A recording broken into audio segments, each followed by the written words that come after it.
পুলিশের অতিরিক্ত ডিআইজি রফিকুল ইসলাম শিমুল বাড়ি গোপালগঞ্জ, পুলিশ বাহিনীতে যোগ দেন 2001 সালে।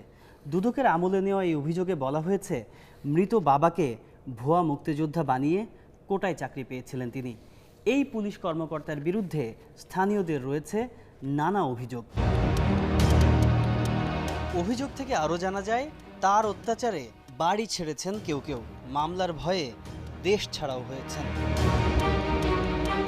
অভিযোগ থেকে আরও জানা যায়, নিম্নবিত্ত পরিবার থেকে আসা রফিক এখন শত শত কোটি টাকার মালিক।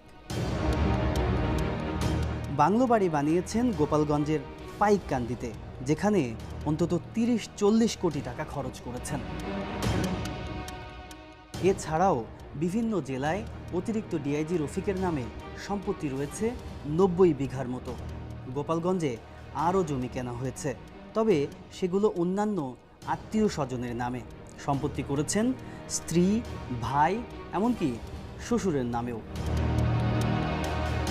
পুলিশের এই কর্মকর্তার স্ত্রীর রয়েছে 200 ভরি সোনার গহনা।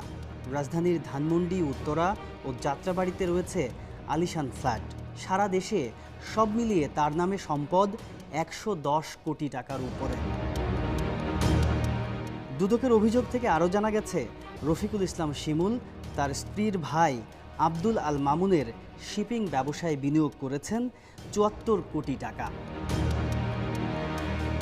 দুদকের অভিযোগে আরও বলা হয়েছে, দেশে ছাড়াও মালয়েশিয়া, ইংল্যান্ড ও কানাডায় সেকেন্ড হোম করেছেন রফিকুল ইসলাম শিমুল। এসব অভিযোগ আমলে নিয়ে এই প্রভাবশালী কর্মকর্তার বিরুদ্ধে অনুসন্ধানের সিদ্ধান্ত নিয়েছে দুর্নীতি দমন কমিশন, দুদক। এজন্য একটি টিমও গঠন করা হয়েছে। এরই মধ্যে আইজিপি বরাবর চিঠি দিয়ে এই পুলিশ কর্মকর্তার তথ্য চাওয়া হয়েছে। এর আগেও বিভিন্ন সময়ে অপকর্মের জন্য শাস্তির মুখে পড়েছেন রফিকুল ইসলাম শিমুল। নরসিংদীর পুলিশ সুপার থাকার সময় দুর্নীতির অভিযোগে তাকে পাবনায় বদলি করা হয়। সেখানেও মুক্তিযোদ্ধার বাড়ি দখলের চেষ্টা করেন।